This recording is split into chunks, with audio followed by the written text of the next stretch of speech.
Tick tock, tick tock.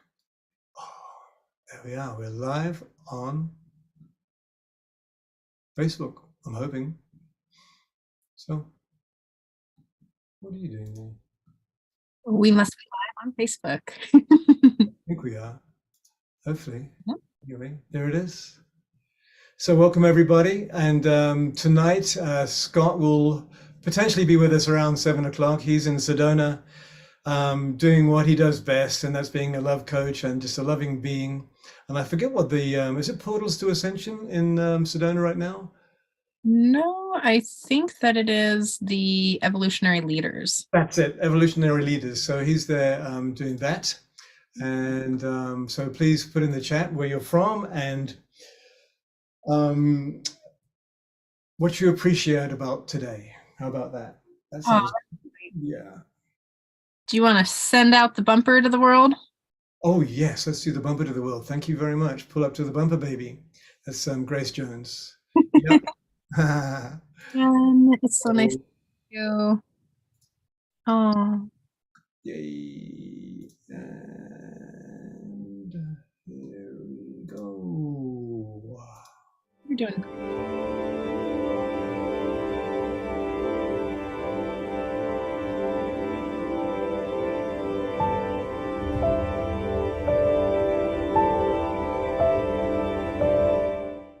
What if I were to suggest that you play a key role in the awakening world?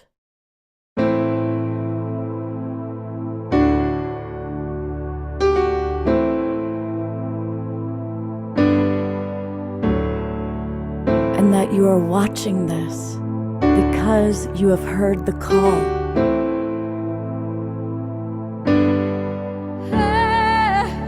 We can start right now by opening our hearts and minds.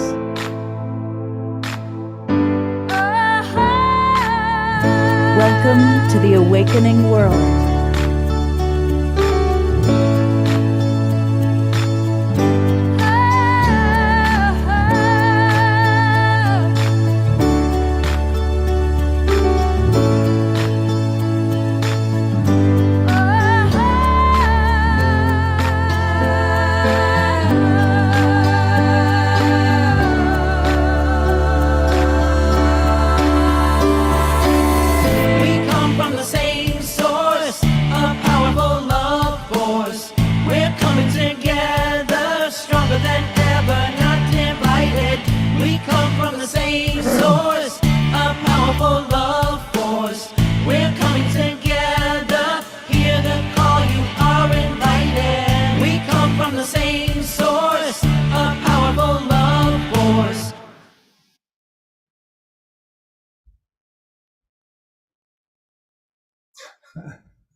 Except it is us. I know. Welcome and welcome everybody to tonight's edition of The Awakening World. We are the Global Peace Tribe. And we have a wonderful topic for you tonight, and just welcoming everybody who's watching on Facebook, and of course our Global Peace Tribe channel, and Alan Steinfeld's channel, Global Peace Tribe channel, no, his whatever it is channel. What else is there? Oh, the Sign Network. Yes, we've got about 135 Facebook pages and groups on the Sign Network. So thank you, John and Samarena. And we actually heard from them earlier. They're still in Hawaii, basking on a beach. And it's like, really, how awesome for you? Because we're in coldy situations. So what's up tonight, Trish? Oh, you all know me and how my millennialisms are here. And I think that I'm really excited about tonight's show because I get to bring back a conversation that we had almost 2 years ago.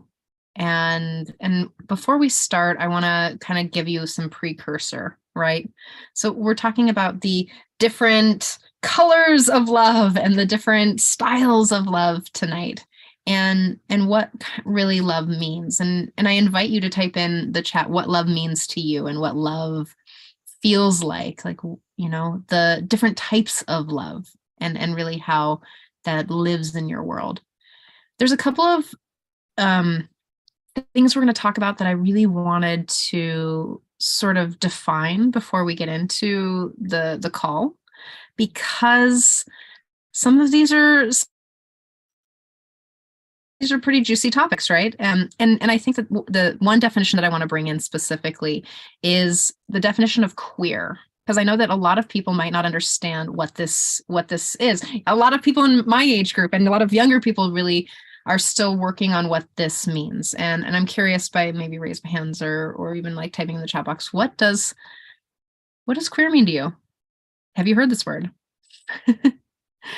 So I'm going to read a definition online from Planned Parenthood that says queer is a word that describes a sexual and gender identity other than straight or cisgender. So it'd be lesbian, gay, bisexual, transgender.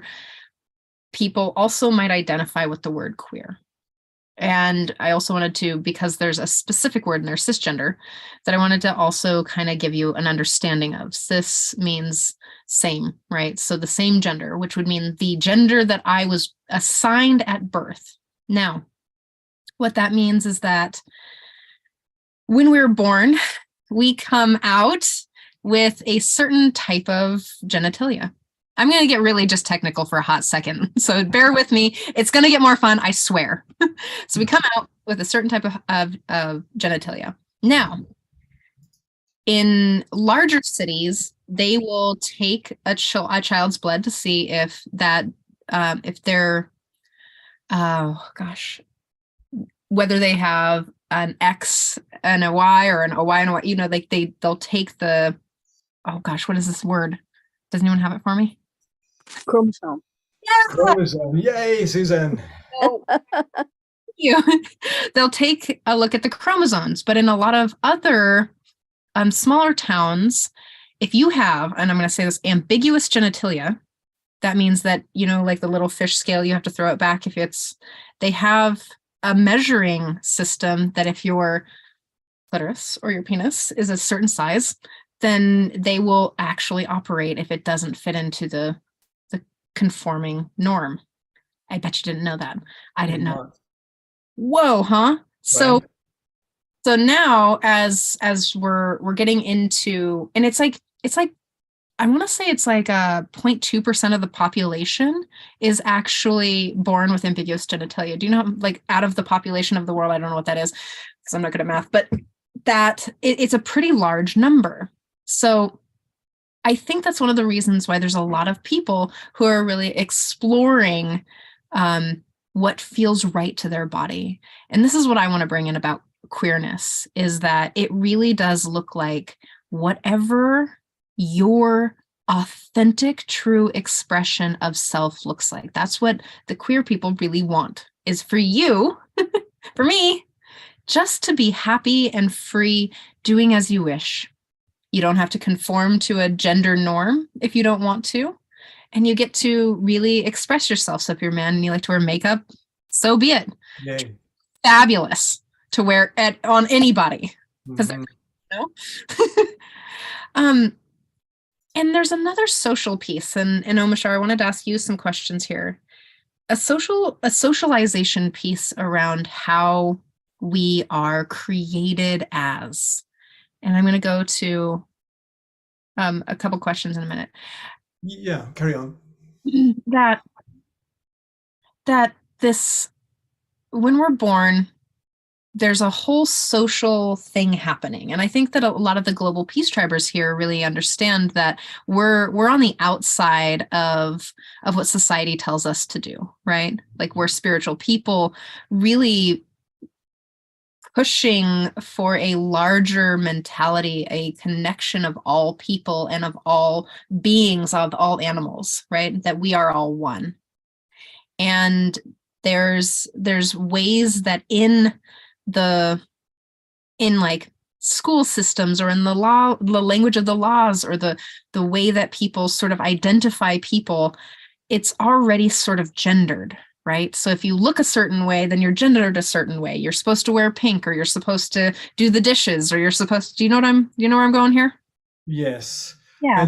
And just the for me the conditioning that was given upon me as a British person, an anal retentive Brit, I used to call myself, with a totally homophobic family, a completely homophobic society that I was growing up in. You know, in fact, queer bashing was one of the things to do if you were in a certain sect of the people in England.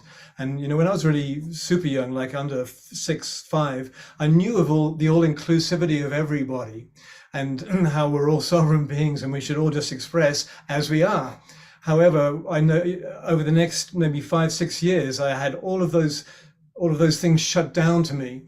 And so I couldn't even share my love of everybody. The fact that I would love a man, or I mean, I've been hetero all my life. However, it hasn't stopped me looking at males and thinking, wow, you are so beautiful. Holy smoke.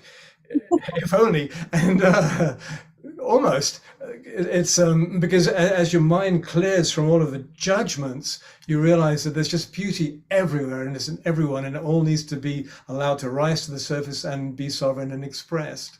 And so it's taken me years and years to peel those layers off and travel the world and see so many people of so many persuasions up face to face, to realize that they are me, they are the human, they are the heart in you is the heart in me. And so therefore, why have I got this all this effluvia in my mind, which is, you know, pitting us against each other. And Yeah. So it sucks. And there was something else I was going to say. It'll come back, I'm sure. Yeah. I really appreciate you being vulnerable there as well, and sharing sort of your programming and you know, the attraction to maybe a same-sex person. And I think that if we're not taught that some people are bad and wrong, or we're not allowed to do those things, I think that we do not see the skin of the person. Absolutely. And of course, you know, I was brought up in an atheist family. However, I became a queer boy at 9, and in a church. And so everything there was, you know, man and woman, holy this, holy that, and holy smoke, you got it so wrong. It's just love. It's all just love. And I remember the other thing I was going to bring up was when I was 15, my father used to work in a department store. He was some manager dude. And they just had the latest pair of purple velvet pants out.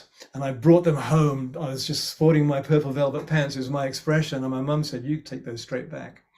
And it's like, what? So anyway, there's, you know, the final shutdown before I left home. The final shutdown. Can you send me a picture of those pants? Because I might bring them to the retreat next week. You should. They were awesome. I would have loved them. I wore them. I had no shame or judgment about them until my mother gave it me. Sorry, Mum, but that's true. Does anyone else have that experience where you were shamed for something that felt really good for you as a young being, where you wanted to express and you were just like, no, that's bad and wrong in some way? Whether it was society or, you know, and I'm just sharing these things with you as a way to understand sort of these younger people coming up. Like, if you want to understand these young people, I speak Gen Z as much as I speak Boomer. Scott's helping me. And, you know, and feel free to ask me any questions here. So we're going to get into a little bit of, we'll get into a little bit of this conversation from 2021, but first, let's the music and getting into the mood. We are. That was my private messaging to Trish there. What does this say? Gil, play a song before the movie. So on Facebook and YouTube, we're having a little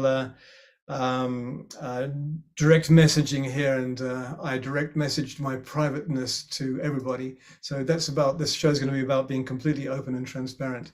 And so here we are. And yeah, let's do that. Let's do this, actually. So maybe you can spotlight it if anybody's shaking their booty. Okay.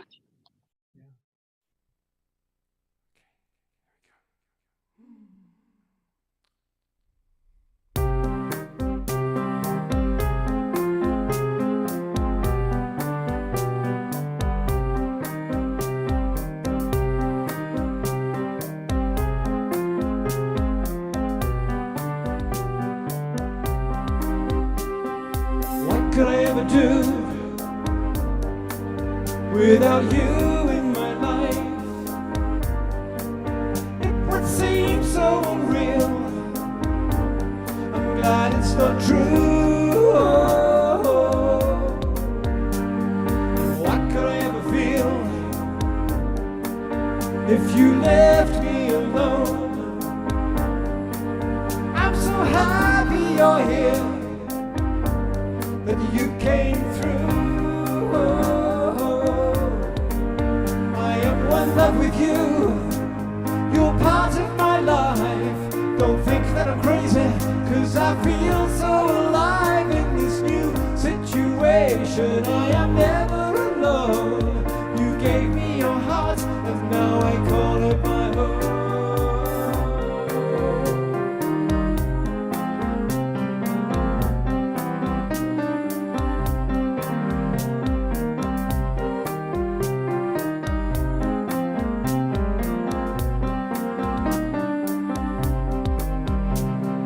Show me a better way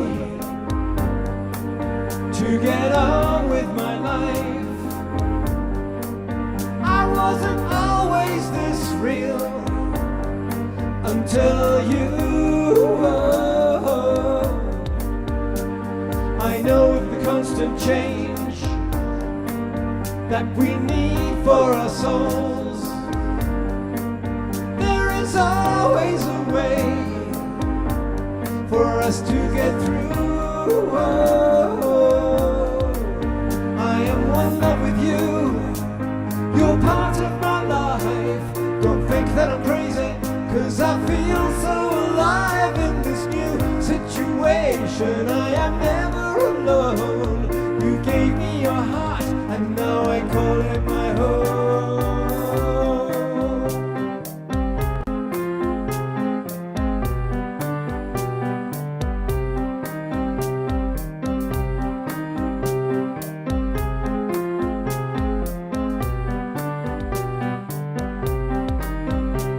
One love with you. You're part of my life.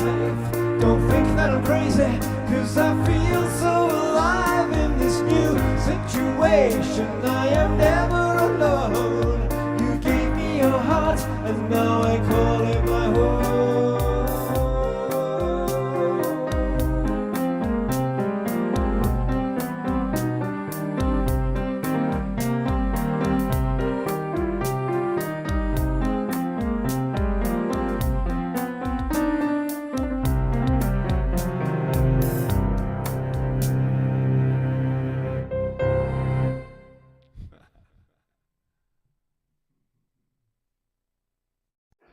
Never know how to finish those songs. When everyone's dancing, you don't want to carry it on forever.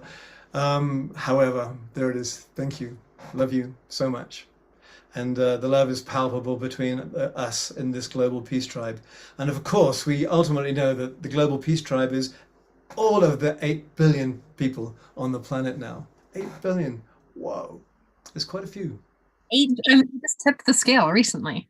Just recently, somewhere around there. I know that some of the online things I've been listening to in the last year have said, 7 billion people, but I think it's 7.9 or somewhere up there. Oh, no. I mean, like last month it tipped over. Last month it did, excuse me, yes. I mean, like, ding, I got the message. It was amazing. Woo! Yeah, congratulations, Mother Earth. So many people to love. Yes. And, Are there questions to answer? And should we start the video? yeah, let's talk. Let's read a couple of these. So Lori says, as long as it doesn't hurt anyone, I'm happy about more love in the world, no matter who does it or what they call themselves. Agreed. Roger or Bonnie says, I don't use the terminology queer, and I don't really like the term gay. I come from a generation where queer meant strange and gay meant happy and carefree. Neither terms describes a gender in my view. I have many homosexual friends and some very close and dear to me like family. I don't, in my mind, distinguish people by gender. They are who they are, and I don't even look upon anyone as different from anyone else, and that we're all individuals. Love this. And, you know, one of the things that I want to say about that is there's this term, it's called reappropriation. And it's a really cool word, so that we take, like, generations of people will take a slur, like we see this in racism, and we see this in the LGBTQIA plus communities, that we'll take a slur and we'll make it, we'll own that. We'll be like, you don't get to use that word anymore. And we'll empower ourselves in that word. Does this make sense? You've probably seen this happen a few billion times in your lifetime. And then I like this one too. Susan says, I like the way Gen Z is using words to describe self-expression, words which bring attention to judgment and cis preference. Oh my gosh, exactly. And they're making up words. Like, they're literally changing the lexicon in the entire world. It is, they're so fascinating. I love them so much. I love That is how new language is created, right there. Yes. All right. Do you want to load up that video? Yeah, I'll load up the video. You're going to have a hoot of this one, because it really is a blast from the past. And I think that upon it, Trish is camping in Siberia or something like that. So here we go. Without further ado, let me know, Trish, that all is well, please. We're live on Facebook. Hello, everybody. I'm Love Coach Scott Katamas, and it is October 8th, 2021. And this is, well, it's not really straight talk this evening. This is queer, poly, beautiful, weird is lovely, everything you can imagine that's not straight talk. I'm the straight person who will be meeting all the weird, wacky, wild, poly, kinky friends. So welcome. We're gonna have a really fun time, a really, really fun time. And I know. Yes. So the reason why we don't call it straight talk anymore is because I was really, really like adamant that there's people who don't identify as straight here. I never even thought about that until this moment. How about that? I was like, Scott, can we please change it? I am not straight. And it's a very boomer term. He was like, well, what do you want to call it? So my partner at the time and I bantered back and forth about what the name of the new show was. And we called it The Awakening World. So, okay, now you can go back. Sorry. No, don't be sorry. That's perfect. We shall do this many times. My partner Trish is kind of pulling it together. So while she does that, I'm going to introduce my friend. You've seen her before. I'm right here. Are you happening? Are you like good? There you are. I'm happening. I'm in real and I am coming. We so Mount love St. Trish, Helens. but you're also Yeah, it's not good. But try again. I'm going to put the spotlight on my wonderful kinky poly partner, Trish. Hi. How are you? Can you hear me? That seems better. That's better. Oh, good. So I'm coming to you from Mount St. Helens from the bottom, just right now. How has your trip been? Amazing. It's been really lovely. And it's cold. It's 46 degrees. Wow. Good thing I have a really furry, cuddly, delightful little boyfriend named Mr. Winston Wolf. And Thank God. Winston's now turning into a popsicle. Barely. Yesterday it was 36 degrees and we moved from the tent to the car because it was so cold in Mount Rainier. We were like, okay, it's cold now. Back to California we come. Well, it's great to have you. Glad you made it. And I do want to introduce Camila. Camila is an amazing coach. She's somebody that has come through the Love Coach Academy program. Camila, I'm going to let you introduce your friends, Blake and Brianna, and tell us a little bit about Flourish Coaching. Sure. Thanks for having us, Scott. Hello, everyone on Facebook and all other channels where we are coming at you live. I'm really honored to be here this evening, and I have with me two of my dearest friends, Blake and Brianna. There they are. This is Blake Zeeler and Brianna Kribbeyer, and we are coaches in a program called Flourish. And Flourish was birthed from Brianna's world of Sacred Sexuality Rising, and you can go to sacredsexualityrising.com as well as Sacred Sexuality Rising on Facebook. And ultimately, all of us are coaches in the sexuality space, and all of us identify in our own ways as poly, kinky, and queer. And we're building a coaching program called Flourish for folks who identify as any of those three or all of those three. And we're going to be talking more about that tonight. Awesome. Thanks, So Blake and Camila. Brianna, tell us a little bit about yourselves. So I am the founder of Sacred Sexuality Rising.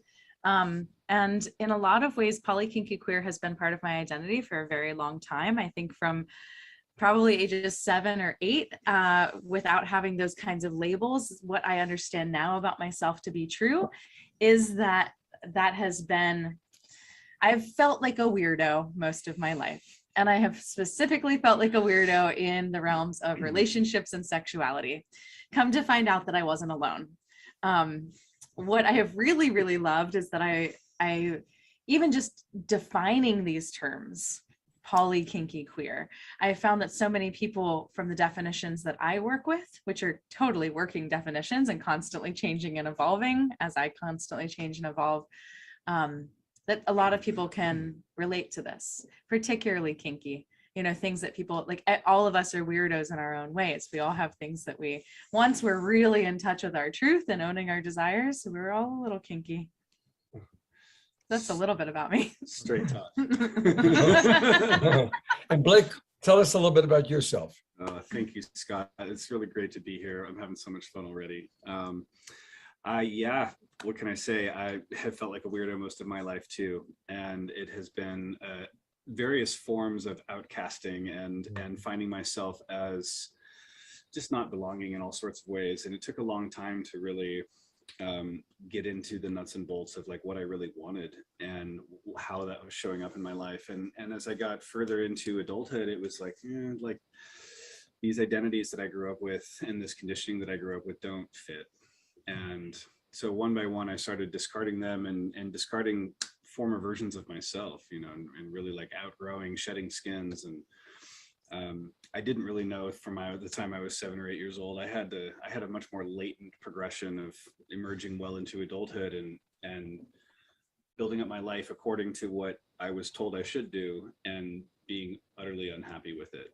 And then piece by piece, discovering my polyness, my queerness, my kinkiness. And as I said yes to each of those things, I had to shed another skin and kind of move into a new space of self-acceptance and community acceptance and ultimately aligning with the people and the values that were most authentic for me. Yeah. And along the way, personal development became part of my path. It became a big part of my world. And so stepping into coaching was the most natural unfolding of a reinvention of my career and of my whole life. And really starting out with coaching poly folks is where coaching began for me. So 5 years of doing that has brought me deeply in touch with the journey from the common paradigm that we all grew up in into the expression of one's truth, regardless of the acceptability of it. Yeah. So that's a lot of where I've worked with people is to really just own what they want and build their lives accordingly, build designer relationships from their desires. And here we are. I think I just want to name that we have these 3 Dalmatians behind us. This is a real background. This is not a virtual background. We did not pick a virtual background, but there are 3 Dalmatians that are featured in the movie Cruella. And that movie is all about being a total weirdo. That's perfect. This was not planned or on purpose. We just happened to be an Airbnb that is very dog themed. I love that. We're at Grandma's house and Grandma's very, very dark. So I want to kind of acknowledge the incredible progression. And let's talk about the word queer. I'm 65. And when I was a kid, like about the worst thing you could call somebody was a queer. And so there's a long period where that was a really horrible thing to call somebody. Then there was like this evolution where my gay friends embraced being queer. And actually I was in 1988, I wrote a movie called Men in Love. That was a feature film, and we had $1 million budget. And it was my life for 3 years. And it was just at the start of the AIDS epidemic. It was before they even called it AIDS. They were calling it the gay cancer. And I had a lot of friends that were dying. And so I wrote a movie, and we got money, and it was 3 years of my life. And once we made it, I wrote it and produced it and co-directed it. I traveled with the movie because the distribution company thought, okay, let's make the pitch. Why did a straight man make a gay movie? And so I've actually, although I am straight, I've been around the gay scene a long time. And it's beautiful how the word queer has been embraced. And then you guys are really embracing it in a really loving, passionate way. So that's all a setup just to ask about your own personal journeys. And this is to all four of you. I'd love to hear your personal journey of being afraid of being queer, or whatever other word you want to use, and then embracing it. And what were the steps that helped you to make that transition? Camila, do you want to kick us off? Sure. I'll kick us off with a conversation I just had last week in Greece. Someone who was in our yoga retreat group was from Germany, and he spoke great English, and he was asking me, is it okay to use the word gay? Is that considered, an inappropriate sort of mean term? Scott, you want to switch the camera? It's on you. Oh, there we go. Okay. And so it was really fun for him to be tapping into awareness of which words in English are polite or impolite to use. And so I was letting him know that it's perfectly fine to use the word gay. I think it's sort of the most maybe proper, homosexual, gay, there's sort of proper terms. And I let him know that I prefer the word queer, and that a lot of my peers prefer the word queer, but that he should really ask each person what term works for them and doesn't work for them, because there's plenty of people that will not appreciate the word queer. So as you were saying, Scott, it's really, in many ways, I think there's an evolution over time, which words are more in and which words are out. And queer is a word I've been using for the last at least 10 years. So I've been using it quite a while. But to get to your question, it was pretty obvious I was queer from a very, very young age. By the time I was 3 or 4 and I could start talking, I could start picking out which clothes I wanted to wear and didn't want to wear. And that was when I stopped wearing skirts and dresses. And, a lot of queer female-bodied people that are masculine of center, like myself, have the same story, where at some age in childhood, they did not want to wear, a skirt or a dress or girls' clothes anymore. And unfortunately, a lot of people have the story that their mother, father, whomever was raising them, made them wear certain clothing to look a certain way. And I was really blessed to have parents that were on the hippie spectrum and on the, children should be able to choose what they want and express themselves how they want spectrum. So I was able to wear only boys' clothes from about age 4 until I hit puberty early on. And so I would say the beginning time that it was a little challenging for me was around puberty. Because my body started changing, and then I couldn't swim in boys' swimming shorts anymore because I wore just swimming trunks for years. And then when I started going through puberty, I would wear t-shirts with my swimming trunks. And then 6th grade was when a lot of things changed for me gender-wise. I'd already gotten my cycle a couple of years earlier, so I'd already been in puberty for a couple of years. But for whatever reason, at my school, it was 6th grade where things socially started changing a lot, and the boys would then be friends with boys and the girls would be friends with girls. And up until then, all my friends were boys. And so 6th grade is when I started wearing girl swimsuits, started shaving my legs, started wearing bras, and switched from guy friends to girlfriends, not romantic girlfriends, just friends that were females. So I would say that was the beginning of challenging for me, and not before that, mostly because I had a family that was accepting and me expressing myself how I wanted to, which was basically as a little boy. So how was that for you in those years where all of a sudden you're having to be with, girls, and having to, do all those things. Did you kind of resent it? Was it a fun adventure? Was it really unpleasant? It was hard. My saving grace was I have an older sister, and so she went through all of that before me. So I was able to take her hand-me-down bras, and I didn't have to have the conversation with my mom in the same way that my older sister had the conversations with my mom. So that was something I was really great for, was sort of sliding on her coattails with femininity things. But I remember it being very challenging to feel like it was no longer socially acceptable for me to present the way I was presenting.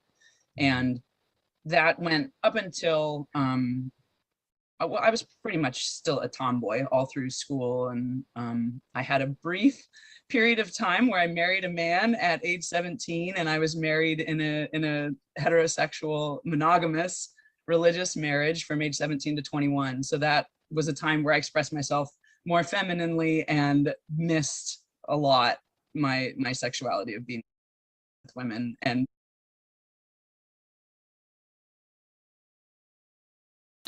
so how are you all feeling about this conversation that we're having?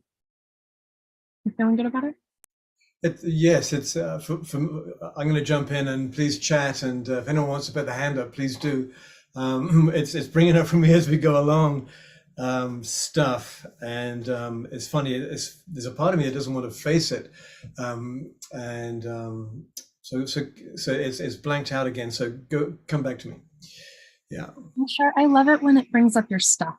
I know, me too. I'm really grateful. I did not used to know that this was a good thing. I used to be very fearful of it, but this is the awakening. This is the awakening. And thank bloody God, goddess. Wonderful. Excuse me, I don't want to call you bloody. That's just a Britishism. It's not a swear word. The goddess is bloody, yes. And, I've completely forgotten what it was. It was so clear, but it's obviously a sore point in me. And let's talk a little bit about that too. So have you ever been on the edge of an awakening piece and it keeps slipping away? It's sort of your brain and your body's way of trying to stay in the habituation of it, the habitual term, like, because that's yes. It's come back to me, and I know, but it was that I've always been attracted to tomboy women. Is my favorite kind of woman, because it all fits in with the societal heterosexual norm. You can have a boy, but it can be in a woman's form. It's bizarre, and I've just noticed it across my life. I just love masculine women. Not necessarily butch, but definitely somewhere that is a little more balanced there. But so I'll stop there because I can see something happening. Oh no, I'm just appreciating that, because it's a trip. Yeah, it's beautiful. Yeah. Well, again, when we start, so one of the things that I was doing maybe a few years ago is that I would sort of like mentally strip the skin off of people and just kind of meet them as like just a skinless, muscly being, and being like, hey, who are you? And then I just would take it down to even the skeletal system, just so that I'm meeting person to person, soul to soul.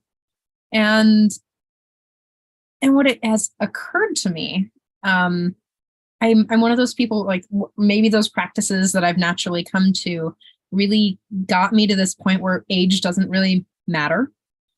Physical body styles don't matter. Skin tone doesn't matter. That it really is about how a person shows up in their world, and if they're in integrity, if they're being honest, and if they know who they are. I mean, if they're doing their work, if they like you, Amishar, are like, ooh, the awakening, and I'm leaning in. But if they're running away, I'm like, whoa, we can't play. And it's really person to person, right? Exactly. Yes. I wanted to read a couple of these comments that came in while the video was playing. So you didn't mention that hermaphrodites are born with organs of both sexes, and usually a decision is made that at the time to assign them to one sex or the other. Exactly. Surgery is done to fix them so that they are only left with the external organs of the sex that was assigned to them. This is why we say assigned female at birth. or assigned male at birth. And so if you ever see the terms AFAB, assigned female at birth, or AMAB, assigned male at birth, that's what that means, is that that's what we were assigned. And some of us who have, I'm a vag having estrogen running body. I don't really identify as female, but I don't really identify as male. And I just sort of fit in the center. I just don't want to like play I don't want to have to be a certain way or wear a certain thing. I just want to do whatever I want to do. I mean, without hurting anyone, of course, but I'm just going to like, if I'm going to want to wear a mustache one day, you've all seen me in a mustache, maybe once or twice, or maybe I want to wear boys underwear. Like who cares? Actually, they're really comfortable. Have you ever worn those? I mean, you guys do, but wow. And then some days I want to just wear a dress. It just is. So I don't have to. It's called non-conforming, right? Thank you for that really clear understanding. Yes. And Reverend Jeffrey says, words matter in this new world, and we can all share that has power is love-olution. Help, love-olution help. Let's see if we can make it into the dictionary. Yeah, let's do it. Oh, this is the one I really wanted to read. So Lori writes, it seems to be my experience nowadays that there's more often I hear straight bashing, and they're actually starting to feel like the minority. Any thoughts on that? Yes. So I'm writing a paper right now about how some forms of social justice can also take the far end of the spectrum. So they're fighting against some injustice, but they also are perpetuating the same systems of harm because they're angry, because they're frustrated, because they want to be seen and heard, right? And I think that it can get really easy to poke at something that's harmful or hurtful, right? Like if you're like, no, Trish, you've got to wear a dress and you've got to wear a bra and you've got to shave your legs. And I'll be like, oh, I don't want to do any of those things literally at all. And then you're impressing your belief system on me so much to a point that I feel like I have to conform. I might be resentful and crabby, and I might bite back. And in those situations, I try to remember, as someone who has also been really on the edge of being canceled, because I'm looking at those things like, hey, like I'm neither side. I'm just sort of like, let's figure out a way to communicate and move it all forward. That when we get to this point where there's two sides that are frustrated and not feeling like they're heard, again, bringing it back to those Love Coach Academy places, bringing it back to the nonviolent communication places, is asking questions. Why does that person feel like that? What is really alive for them? What are their values that are working? And really leaning into those places, and not participating in more harm, right? So, yeah. Why, thank you. I would have made a good hippie. I'm actually on my post-hippie journey. I was grew up in Montana. I was a tomboy, right? Because I was slightly masculinized as a child, but also supposed to be very feminine. And then come to California, and it was a whole other thing. My mom said, oh, you had to move to California to become a girl. And I was like, well, actually, not untrue. And now I'm all flying on the way back. Yeah, let's ask. Let's carry on, shall we? Or let's answer the question. Oh, excuse me. Yes. Yeah. Okay, I'd like to actually speak to that question about straight people feeling bashed. Yeah. I've been part of the queer justice world for 30 years now, and I experience myself as gender creative, and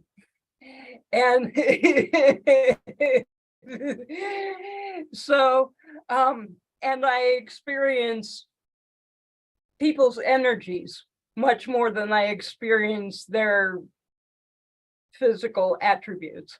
And so speaking to people feeling straight bashed, a lot of times for me, if I raise issues of straight privilege, people entrenched in it feel threatened, defensive, and or bashed, because after all, I'm supposed to be nicely quiet and disappear or be erased and not actually raise the fact that I exist as a gender creative being. So yes, there may be people who are really angry about the whole culture being erased, and that may come out in forceful terms. It's different than trying to erase the person that you're angry with or the culture that you're angry with. Right. Exactly. Thank you for bringing that up. And exactly. So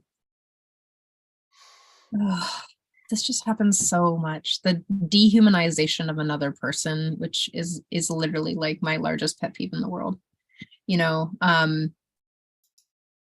It's hard not to be angry when your who you are is being erased on either side, right? And there is this thing, like, I think that we all want to be accepted, right? I think that we all want to be in belonging. And our strategies for belonging have gotten really distorted throughout the hundreds and hundreds of years that human beings have been here.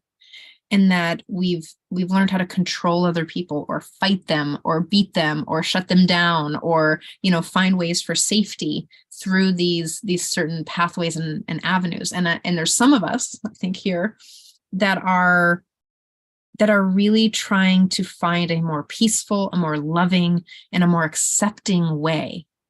And that it's true if I share just like Sylvia, like if I share like, hey, I'm queer, or if I'm gender nonconforming, being a vegetarian or a vegan, like it's you pick the identity that people will often push against that, and then they'll get angry because it pushes up against their reality. My parents were really, really angry that I went vegan once, and I was like, why does it matter? It's not your life, And I think that the piece of like our brains are wired to have some sort of again habitual. We go back to the same sort of processes. We'll stay in that, and it's safe there. Like the brain says it's safe, so we kind of go back to that reality. And I think that's what we're touching up against a lot of the time. So if you can, try not to bash anyone. Just get more queer or curious. There it is. So you wanna send us into that video? Okay, let's do that. Let's find it. Where's it gone? Hang on a minute. Oh, where is it gone again?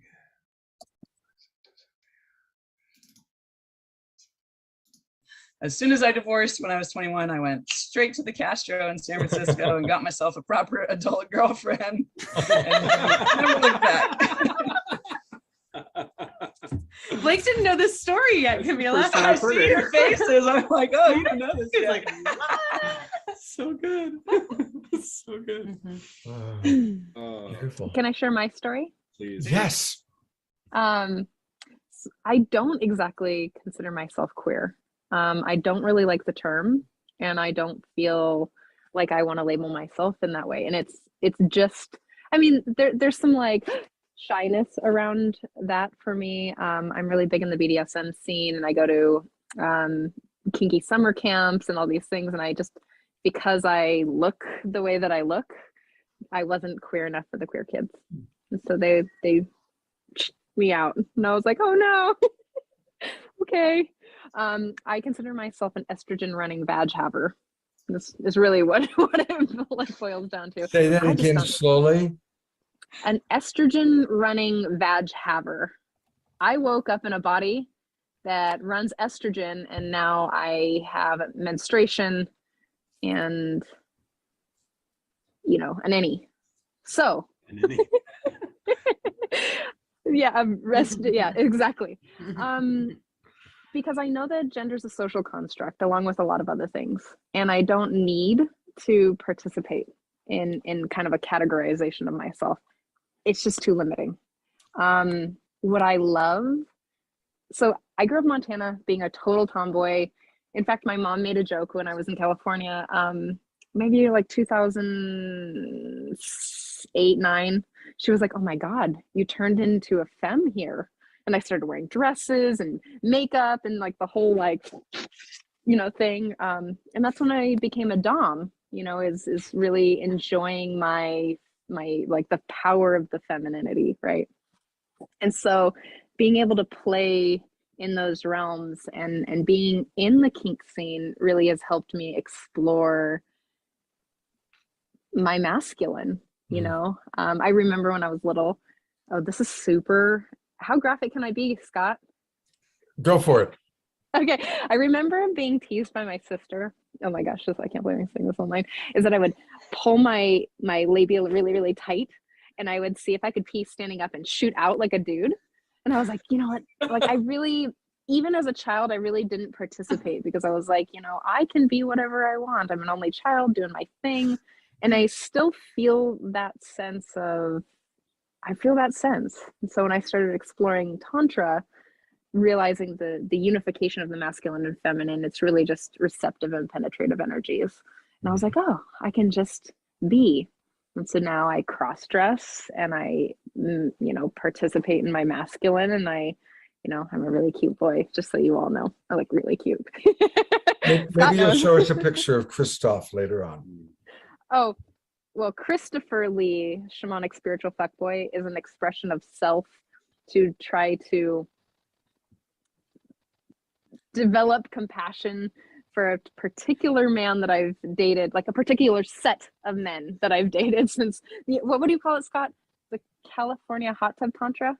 Right. Is that what it is? Yeah. So that I sort of fell into that realm, and that Christopher Lee is is an embodiment of that person, to find love and compassion for them. But my actual masculine, my male, is Jonathan Lewis. So that's all a little bit of my experience. I just don't participate because I'm gender non-conforming. I just don't care. Trish, we should do a show and drag together. My drag king is Mustang. We could do a joint show. Oh, well, my drag character, his name is Rod Hammer. He's a Russian comedian, and he's into buns, bail buns. So I have this, like, I have a whole set of, I got stuff going on. Got many options. Wow. I Okay, can so relate to this character. I'm like, wow, I have this 7-minute man actually that like really I get into. For only 7 minutes though. She's very boundaried. It's very clear. 7 minutes. I've made Blake be the timer. Yeah. And hold down your victim. Yeah. Well, we already have a couple of people that want to watch what you're describing. So I'm we'll- sure. And I'm going to put the spotlight on Blake and Brianna because it's a little bit of a head scratcher, because you're advertising yourselves as being kinky and queer, and you And we look look so like fucking the wholesome. perfect heterosexual, millennial couple. So Millennial, thank you. Cute. We're not that much. No, No, no, no. So Yeah, what well, gives here? I mean, appearances can be deceiving. Especially if we're hanging out with each other, right? So like if I'm out to dinner with Camila, people might have a different assumption, Right. but Blake and I can kind of pass. Yeah. For whatever. Yeah. Well, it's interesting that listening to Trisha share about not identifying with the word queer, but then she went on to say all these things that are true for her. All those things that are true for her are true for me, and I apply the word queer to all of them. Mm-hmm. So it's kind of interesting. Like queer for me was sort of like this beautiful like catch-all of like, well, I'm not straight and I'm not monogamous, and I have a very active feminine, and she is very, very expressed, and I'm just not straight hetero. So that was redundant cis white male, you know what I mean? Just like whatever that generic brand was, queer was sort of everything but that. And in the discovery of how subtle queer can be for me and for others, I came to look at couples that appear like us with a more of a questioning gaze of like, well, okay, sure, they could pass for this cookie cutter version of romance, or this vision of what we think of when we think of regular people in love. But if they spend 2 minutes talking to us, they'll quickly get the download that's not the case. Blake, can you, for our audience, just because it does happen to be sort of an older spiritual group, can you please define passing? Passing, Because it's sure. very specific. I mean, I can make up a definition. I hope it resonates. Oh, here. I actually have one. So passing is generally a gender, is a trans conversation around people who can emanate and be seen as what they're projecting or what they're embodying. So a trans man who looks and is taken into society as that is considered passing. Does that make sense? So that's just like so everyone can get on the same page, just in case people were questioning what passing is. And I think it might even predate that into racial conversations, like just to be a little bit more accurate, with that and like where that comes from, and then has been adopted widely for people that pass as anything that would be more widely accepted as normal. Yeah. So. Yeah. Thanks, Trish. Yeah. So a cis man who doesn't speak with a lisp, who just walks into a conversation, isn't necessarily going to be seen as somebody who also likes to have sex with men. Straight passing. Which is something that has been both a privilege for me and a form of erasure. And I think that there's a lot of that going on, kind of to Scott's original observation, that like the appearance that the two of us have doesn't necessarily turn heads or make people question what they're seeing. So we're passing for normal, which, cuts both ways. And I think that another piece that's interesting about that is that we just happen to be together tonight for this video, right. But we would have any other time. We don't live together, right? We would have any other time. You could very well be at Camila's house right now. I could very well be at Camila's house. She's mine tonight. I love it. And I was living with my partner, who's a woman, for the last 3.5 years, and so most of my exposure of my community, and I do a lot of emotional intelligence, transformational training type of environment, and it was edgier for us to be together all the time, and I think to come out to a lot of our communities, and particularly because a lot of my community knew me as having partners that were men. Because no one was talking to me about my sex life when I'm leading a large 150 people in a room. They're not asking me about the intimate details of my life, and frankly, I didn't share a lot of that because it wasn't about me. I wasn't putting myself out as a brand. It wasn't about me. I'm really there to make a difference in the lives of other people. But if we show up on video together, there's going to be some assumptions from time to time, especially if we just gaze at each other. Yeah, right. Actually, here's on camera so they know. Here's another question for all of you, all four of you. You want to put my panties back on? Yeah. Put them in his mouth or your mouth. They're right there.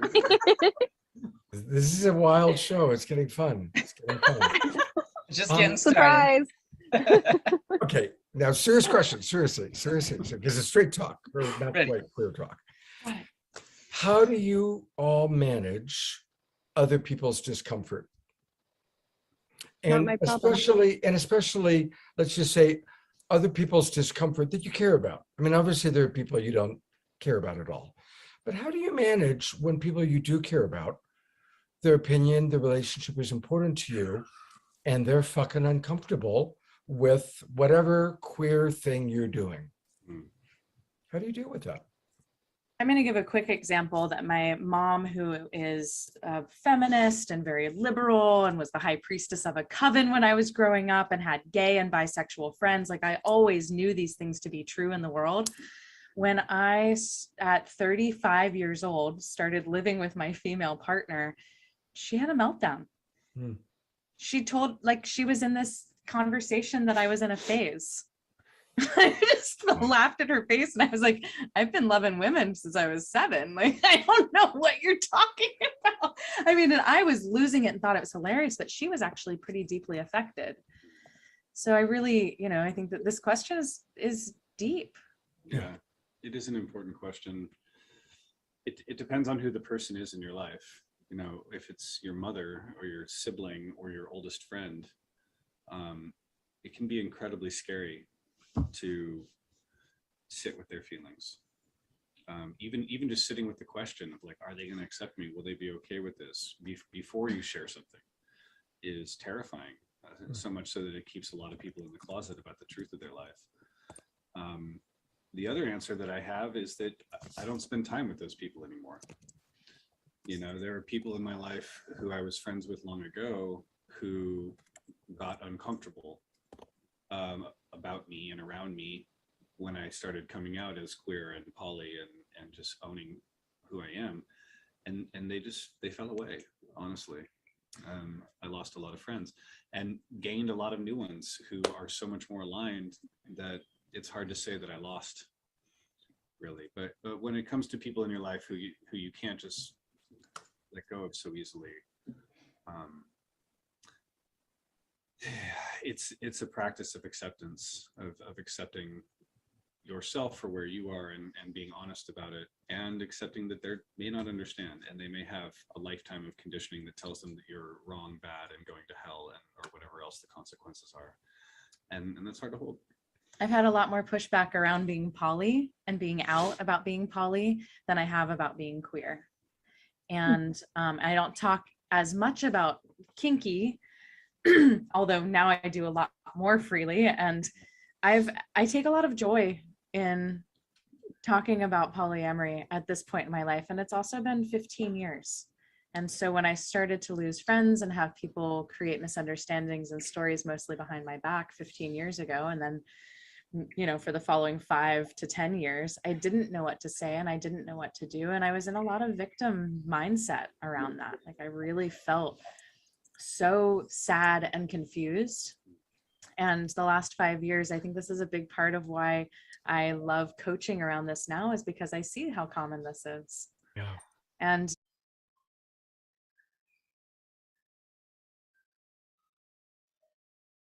I want to answer the question that came in.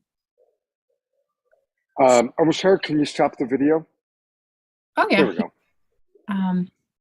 Doreen asks, in this age of so many angles and perspectives on sex, gender, and sexuality, with such a broad range from total illegality, oh my gosh, and persecution to wide spectrums of social stigma, family shame, cultural bashing, and on the other side, too much wokeness, pleasure activists, sexual misfits, and cancellations all over the place.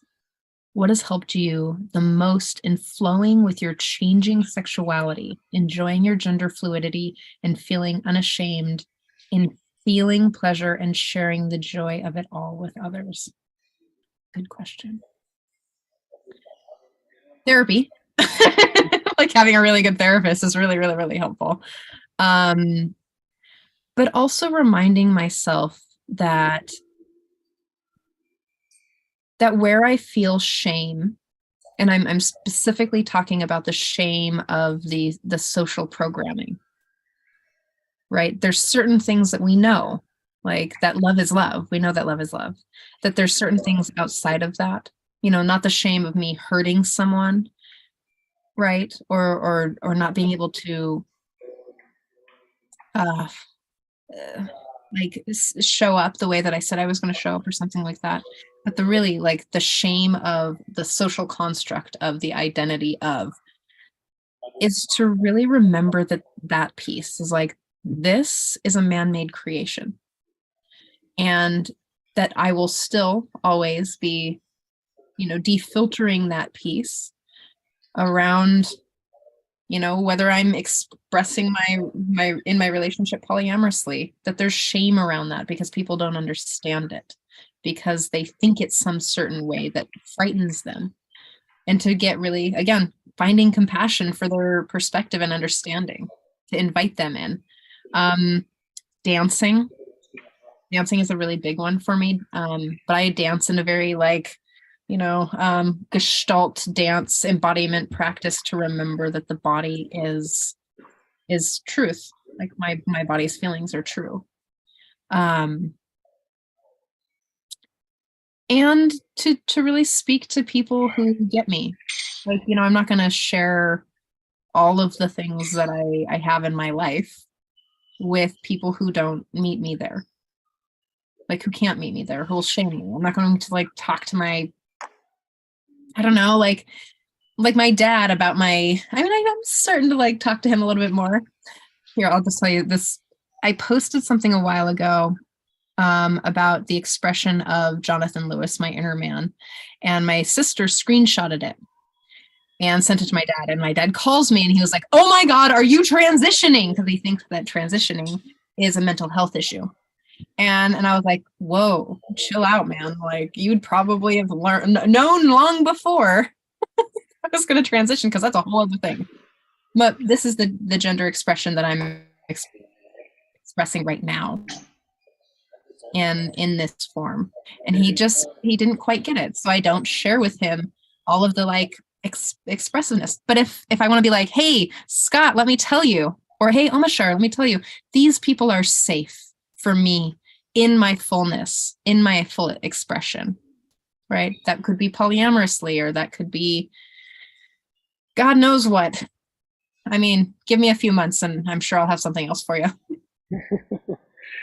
I so appreciate your honesty, and it's been really fun watching the previous show. And I want to respond to a couple of things that have gone on in the chat box. First off, I really want to acknowledge Lori talking about being persecuted for polyamory, and that does seem to be, like people are now more accepting of gay and queer and LGBTQ, all those letters. But polyamory is still perceived, especially if it's a woman, you're perceived as a slut. If you're a dude and you have lots of lovers, you're cool. If you're a woman and you have lots of lovers, there can be slut shaming that goes on. And I really want to acknowledge how horrible that is.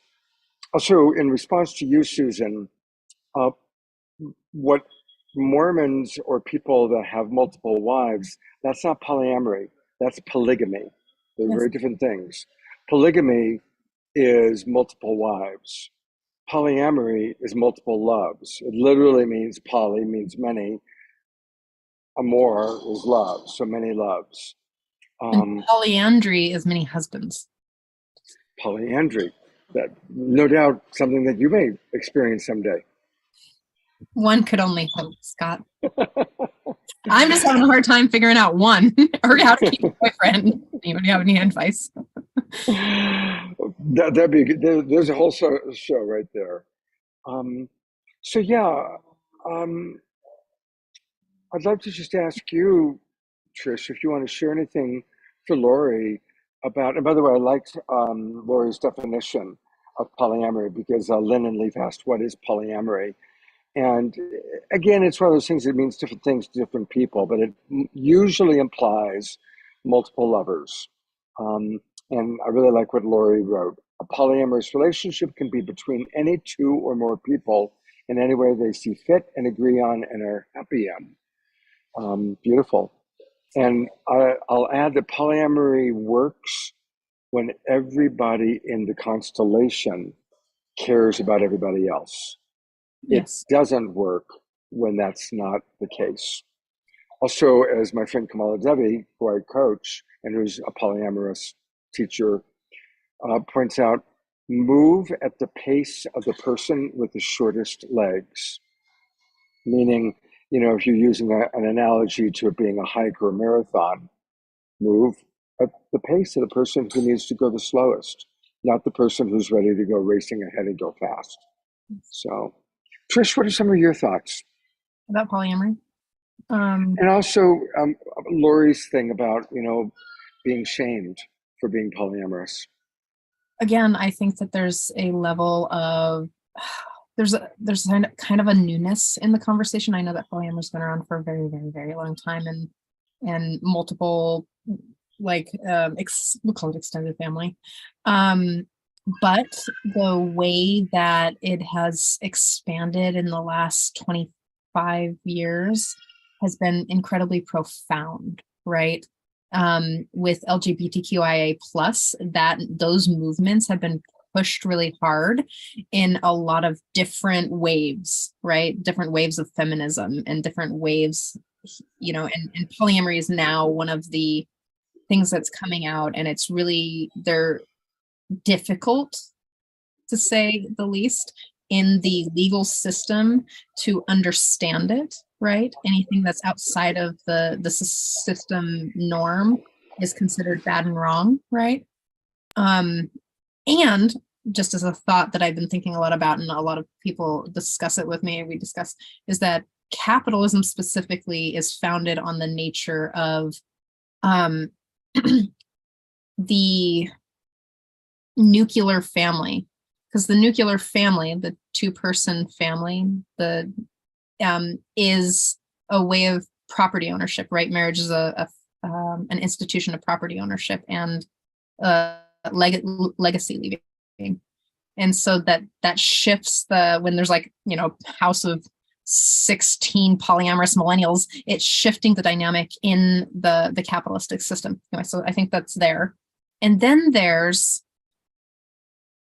the places of people not understanding or being ashamed of their own sexuality, that they can't understand that there is an expression, a fullness of the expression of sexuality, or the fullness of expression of love, because we've been force-fed this idea that love is between just two people, that you can't love other people. So it's literally pushing up against reality, their reality, in such a specific way that it destabilizes their identity.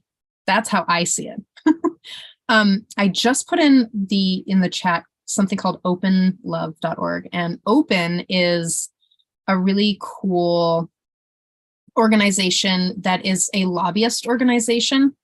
For lack of better terms, I'm sure they wouldn't express themselves like this, but it's Organization for Polyamory and Ethical Non-Monogamy, and they're doing their best to change the laws that are so that polyamorous families can also receive the same benefits that monogamous married couples have. So changing the laws, changing the language, because as we all know, as we start to look at, we'll call minority experiences, whether you're a minority skin type or a minority relationship type, or we're starting to look at these systems and recognize that it's the language of the laws, even though it doesn't exactly say it's racist or sexist or whatever, that there is language there that's really oppressive, and that we get to change the laws. We get to change the language to allow for more love. And I freaking hate that people are degraded and oppressed and browbeaten for just loving. And thank you for still choosing to love. Beautiful. Dorina writes back, thank you for sharing that link. There's a link that Trish put in. And thank you, Trish.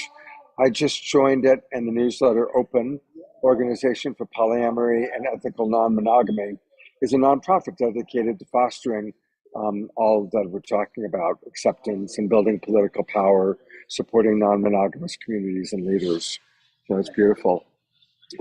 Lori writes, to me, it's about not being so possessive and jealous. It's about knowing you don't own someone, and that just because we can love more than one person, it doesn't hurt or diminish us in any way. And Reverend Jeffrey writes, interestingly enough, the hippie community had several couples try 4 marriages and not one survived. It's hard to overcome ego at this stage of consciousness. Yeah, I want to address that because I've coached about 100 couples and families on polyamory. And and I've been coaching it for 12 years. So I've got a fair amount of experience of watching how it works and doesn't work. And there's a term called compersion, which is learning to take pleasure in watching people you love having their own experience. An easy example of compersion is a mother who's at the playground watching her child play, or when I'm watching my dog at the dog park play with other dogs. I'm not playing with them, but I'm taking pleasure in watching that happen. So in polyamory, there's a desire often to practice compersion. Wow, I'm in love with Trish, but she's with somebody else, and she's telling me all about how wonderful it is. Can I manage my jealousy and just take pleasure in it? What I've learned is that we can spiritually and intellectually want to do that and even be capable of doing it, but we're also in animal bodies, as Trish holds her cat. We're in animal bodies, and sometimes our animal bodies are not ready for that. And so I just wanted to throw that out there. Well, it takes a lot of work to deconstruct the program. You've been taught by the time you're 7 years old how to relate and what the nature of relationship looks like. To actually deconstruct that belief system in your brain takes consistent work. I started my polyamory journey 9 years ago, and it wasn't until 2 years ago where I started to feel, I mean, this is constant work and being triggered a lot and going to classes and reading books and having a polyamorous therapist and having a coach. And I mean, I'm like literally doing the work, and it wasn't until 2 years ago that I started to be like, oh, there is a way I feel safer in my body now. There's also a book that just came out called Polysecure that's a really epic read and is really helpful for polyamorous families. But even now, after 9 years, I've chosen that my nervous system prefers monogamy, but outside of the love is control. Outside of that, like, how do you have monogamy without having this toxic monogamy piece or this control piece, while bringing in the foundations of polyamory in that sense? That's where I'm exploring. Beautiful. All right. Omashar is suggesting that we continue with the video. So go ahead, Maestro.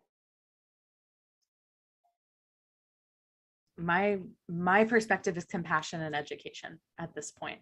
And I can, and not everyone can. I certainly couldn't, especially for those first 5 years.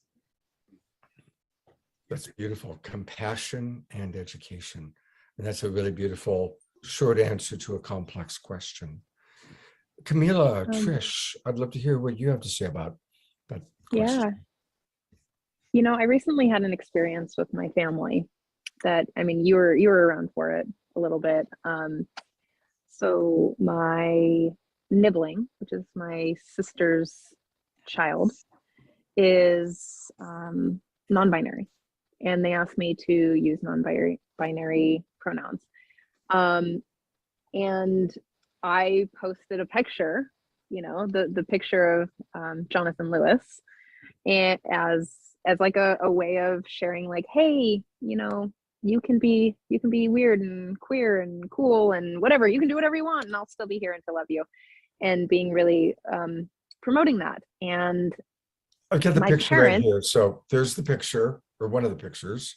Yes. Meow. Which character is this? Which of your male personas is this?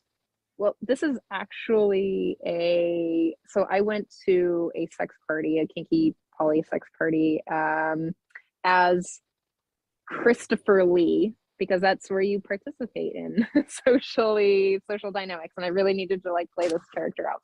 Anyway, Christopher Lee is really lovely. Actually, no, he's not. Jonathan Lewis is way better.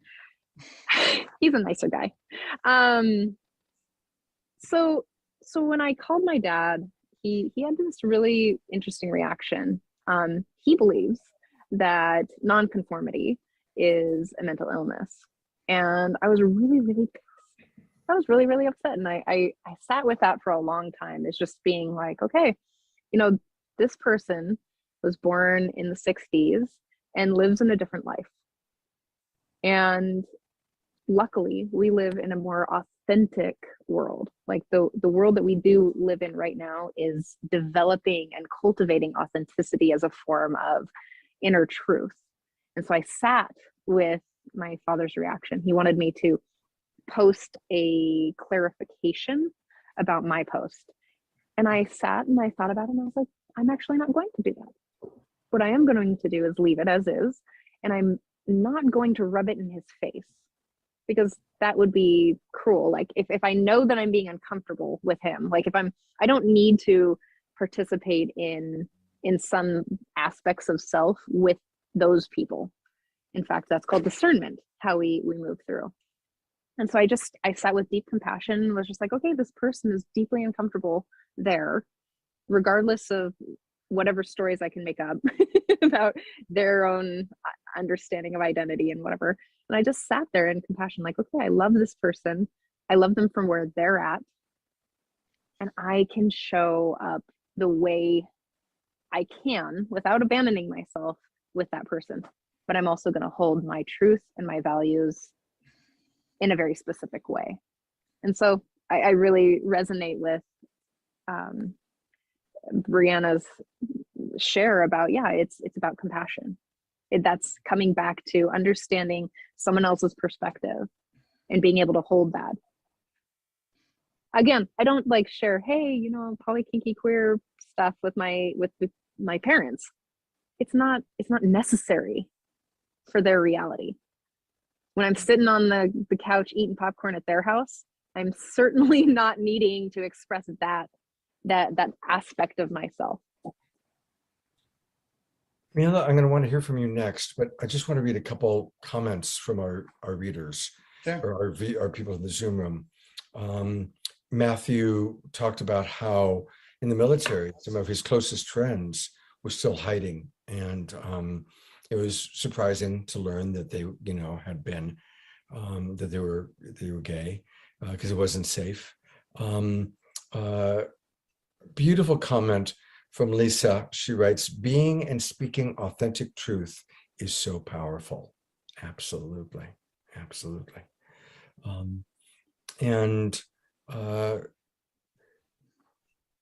Yeah, Matthew, thank you for, I kind of condensed it into one sentence there. And soon I want to hear from more of you. So let us know, how's this going? What's coming up for you? Eleanor Joy writes, I'm appreciating these perspectives. They're not part of my experiences. So thank you. And thanks for being real. Thank you, Eleanor Joy. Camila, how's it been for you managing other people's judgments, at the very least their discomfort? Yeah, I'll start by saying all the bits that Blake, Brianna, and Trish said have all been true for me in different conversations and different instances. So yes, and what I'll add is from my own family life, when I was young, we were non-religious in my family, and there was a lot of openness around being queer because I grew up in Asheville, North Carolina, and there's an LGBT community there, and my mom was part of a women's singing group, and a lot of the women in that group were lesbians. So it was like pretty normal for me to see lesbians. And later my family became Muslim and I became Muslim. And then there was this whole religious overlay that had a whole lot to say about homosexuality and all the things that you hear in Judaism and Christianity and Islam. And then it became challenging in my young adult life with my parents to find that same acceptance and love that I had experienced when I was younger. And I know it was equally hard for them, my parents. And it took me time to really get that second part, how hard it was for my parents. And, here they are learning religious beliefs that say their daughter's going to go to hell if, and they believe that wholeheartedly. And then what do with this daughter they absolutely love? We've been a close family with a lot of honesty and a lot of transparency. I was engaged to a woman in my late 20s, and I remember a really poignant conversation I had with my mom where she pulled me aside and she put her arm around me and she was very serious. And she said, honey, I want you to know that your dad and I have talked. And if you and your fiance decide to get married, we will come to the wedding. And I was like, I get that I'm supposed to be happy because the answer is you'll come to my wedding, but I am heartbroken that it was even a consideration whether to come to my wedding. You know, we've come a long way since then. They're still practicing Muslim and they really love and accept me. And they get that this isn't a phase like Brianna's mom thought that I'll grow out of, you know, it's here to stay. So, you know, do you want to accept me or not? Right. And honestly, how I handle these conversations is similar to what Trish was saying at the end, which is there's so many things that are weird about me that I could be talking about Islam in a certain conversation, making people really uncomfortable. So it's not just queer that or kinky or poly, there's so many identities added to that list that would make certain people uncomfortable if I were to talk about them in certain environments. So to me, it's not exclusive to this topic. It's what Trish was saying, which is being aware of our audience. And for me, it's like there's an amount that I'm willing to say not speak loudly up to a point. And if I'm compromising myself, my identity, my truth, that's the point that I won't go past. I'll speak up. So there is sort of a balancing act for me. I don't need to shout from the rooftops that I'm this and I'm that, and you got a problem with that, too bad. That's not my style. So, but I'm also not going to shut up and not say who I am and what I am for fear of somebody's discomfort. So there's a middle ground, and I'm always tuning into that and doing my best to read that. Beautiful. Yay for calibration. Calibration. Attunement. Oh, so sexy. Calibration Yes. and attunement. Oh. Yeah. All right, so I'm going to ask another hard question. You know, in the title of our show, we said weird, queer, sexy, and beautiful. And claiming our beauty, really being able to see ourselves as beautiful, is a life's journey. And so I'm curious, and this is, I'm wanting really just sort of your own personal experience of embracing or working with seeing yourself as beautiful. And how does your sexuality, whether or not it's poly or queer, tie into that? Your own journey of really being able to look in the mirror and see yourself as beautiful.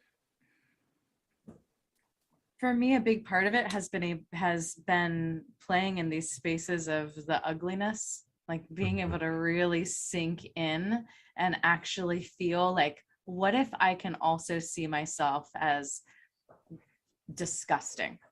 Like, can I actually let myself be in this total shadow? And the reason that I'm bringing it to this, we're having Dark Week. Also because I was reading the themes in Love Coach Academy. I was reading the themes of like really being in the darkness around this. And so a big part of this is being able to be in the shadows as well. And I express very light. Like, I think a lot of people meet me and they're like, oh yeah, she's like light and love. She's like pure walking light and love all the time. And a big reason that I can do this is because I have allowed myself to sit in the spaces and really acknowledge, like, wow, where am I judging myself like crazy? And can I sit in that long enough to be able to actually tap into the love that is underneath that and how incredibly beautiful it is? And I would say that at this point in my life, finally, I'm like, damn, you're amazing. Like, yes, awesome, hot, sexy, beautiful, yes. And there's still moments where I still will start to go in the spiral, but it was so important for me to look at the places where I was really not accepting of myself fully and roll around in that shit for a while. Or roll around in it as a practice every now and again. Your question, Scott, made me think of several different layers of finding yourself beautiful, right? Like being able to look at an image of yourself or look at yourself in the mirror or receive compliments about your physical aesthetic appearance and believe them is one layer of believing you're beautiful that certainly took a little while for it to set in for me. But what's taken a lot more work is really accepting that I'm a beautiful person down to the soul level. regardless of who I choose to love, how I choose to love, the mistakes that I make, the shameful things that I do, the ways in which I don't show up in beauty, the ways in which I show up as a godforsaken mess who is disappointing people or hurting people's feelings or way out of integrity.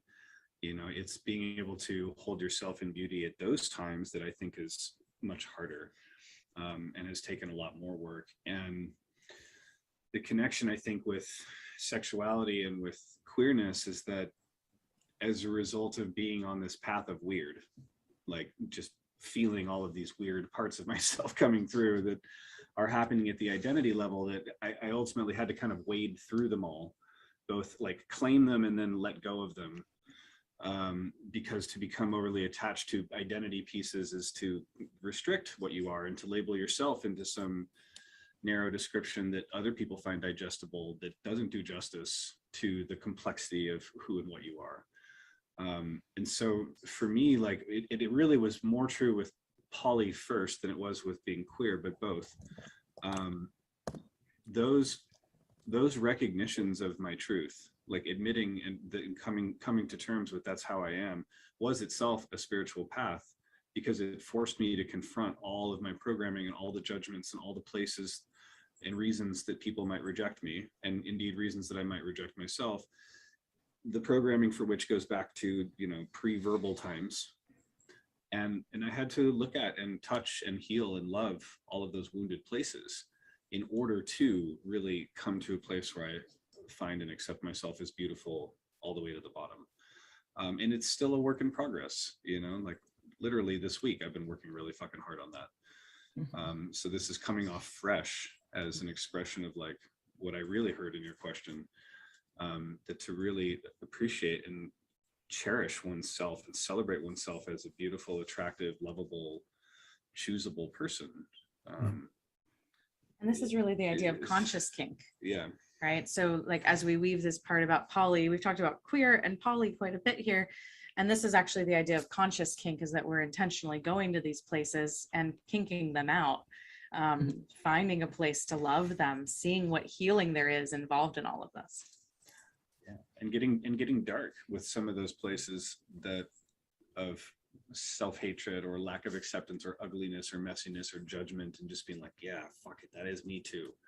And how can you love that? And it can be very kinky. very, As very kinky. Hot bomb Asi, I am that too.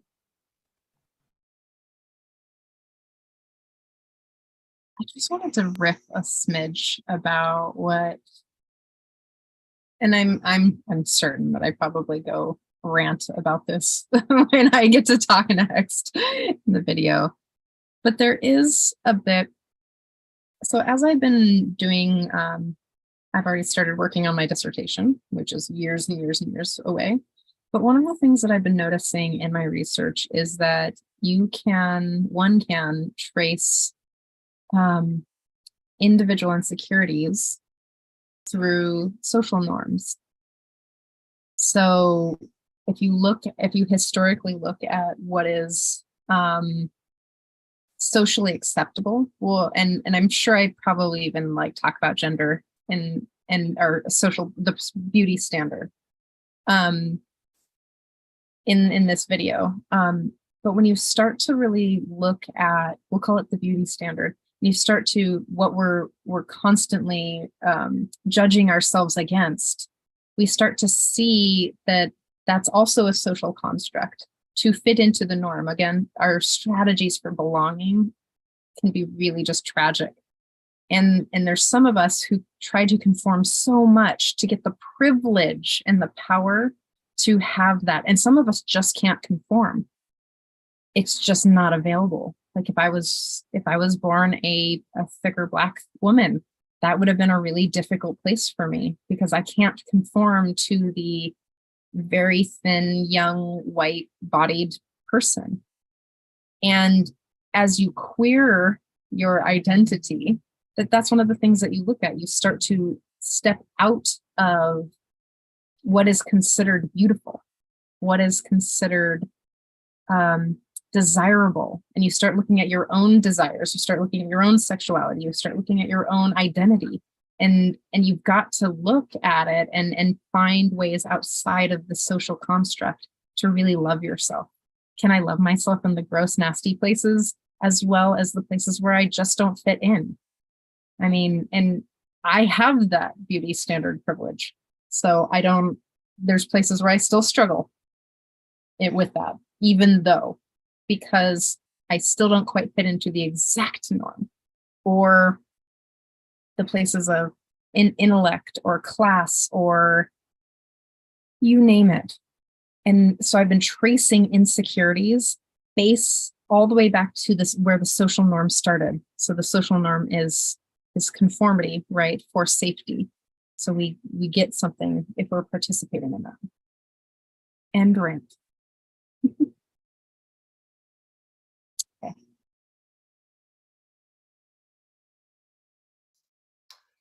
Onward.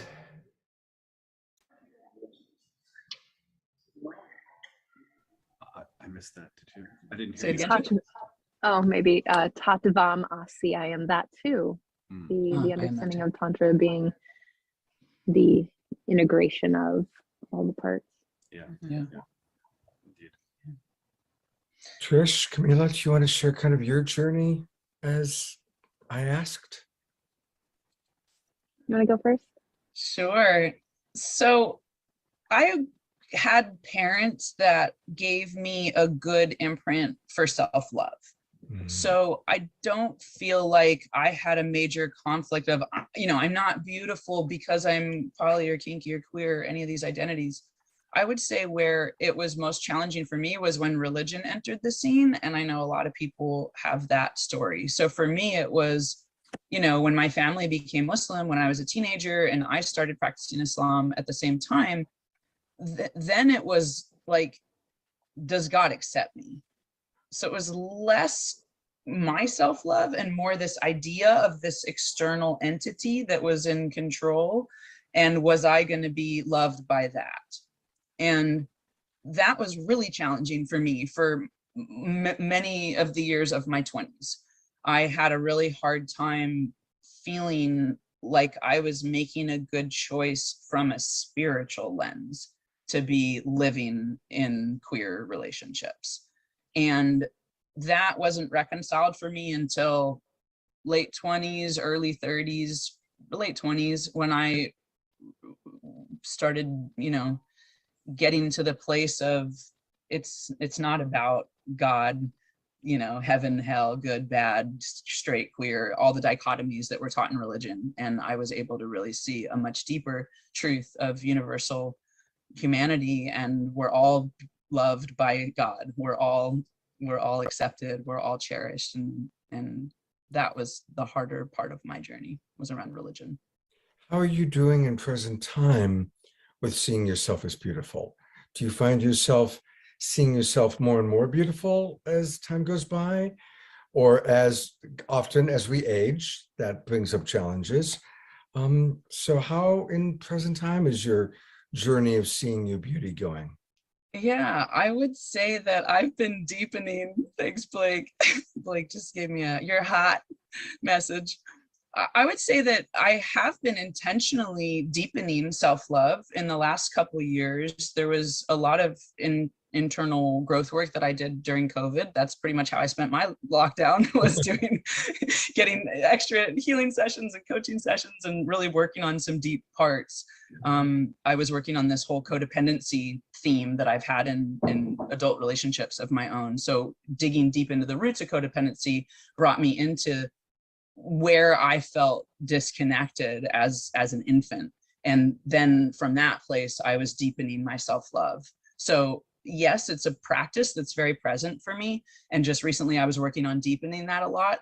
I don't feel challenges around I'm not beautiful because I'm aging. That just hasn't been a part of my experience, I could say, yet, or maybe it won't ever be. I'm approaching 40.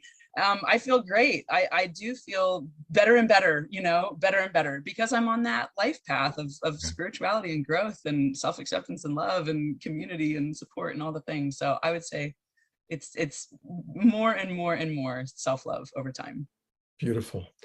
Well, speaking of self-love, Trish has this show that she does every week, and it's not called Straight Talk. Oh yeah, you want me to talk about the self-love show? Hint, hint.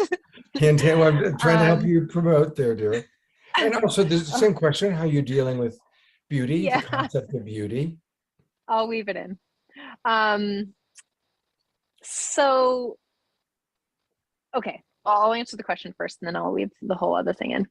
I've been really chipping away at social constructs, if you guys haven't noticed, but I feel like beauty, social beauty standards, are also part of this system of degradation that has been cultivated for hundreds and hundreds of years. It is why white people are more quote unquote attractive. Like, it is part of this systems of oppression piece, to dissolve the empowerment of feeling into one's embodiment and into one's truth. So as I dissolve the really annoying beauty standards of like femininity or masculinity or like, you know, makeup or whatever, like lingerie or whatever that looks like, the more I recognize that beauty is a feeling. It's a heat, it's a fire, it's like part of inspiration, part of arousal of the senses of the spirit, for me specifically, that I see beauty in people's authenticity, in their truth, in their vulnerability, in their darkness, in their just truth, like in them being them. And, you know, as I sit with all of these pieces and I start to see that every human is just kind of a messy mess, I'm like, ugh, can I love you there? Like, can I love you in the deep, dark, like, least attractive piece of you? And you know, that's one of the things that I participate in my partnerships is when they're, I call it, okay, so when I'm a mess or when someone's a mess, I call it being an amoeba, you know? Like when they're all like just not contained in yeah, exactly, like when they're just like a mess, and I'm like, I can love you there. And that's the place of working towards self-love, is that can I love myself in the places that I judge, and the places that I judge are really just values that I hold. And you know, humans are, I'm going to say it, inefficient machines. That just because I'm aware of something doesn't necessarily mean that I can change it as fast as my awareness can see it. How annoying. Oh, so anyway, can I love me in the personal growth? Can I love me in that place? And that's why Dawn Light and I developed this show called the Self-Love Show, which is, there's multiple reasons for it. One, because you were very much an inspiration, Scott, after doing the mentorship and relationship essentials, and this place of like really wanting tools and the work being able to be like just really accessible for people. So the Self-Love Show is a free tool. Every week we have either I'll teach or Dawn will teach, or we'll have a guest on to teach some aspect of self-love. And self-love is also conflict with others. You know, how do I move through conflict with others, and how do I get back into integrity, or how do I deal with, you know, my own inherent racism? How do I deal with all these things and still find a way forward?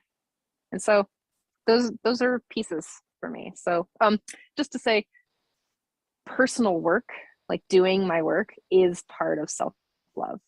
Like it is like sitting in the discomfort and looking at it and choosing to love as an action. And love is the acceptance of what it is. That's how I love myself.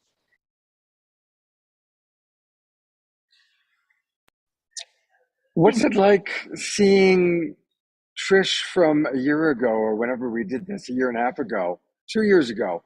How have you changed? How have you evolved? There's some different distinctions that I have. around love, around my own gender. I'm a lot more comfortable with the word queer. Again, I still don't use it. I am hosting a queer event with Soul Play called Queer Connect in the Bay Area on the 14th of April, which, you know, it's called, and I love this, is pronounce yourself. So like a play on pronouns. I love that. There's some places where I'm a lot more like, I'm actually kind of surprised at how wildly open I was like, wow, dang. I was just sharing like nobody, like whatever. I'm like, okay.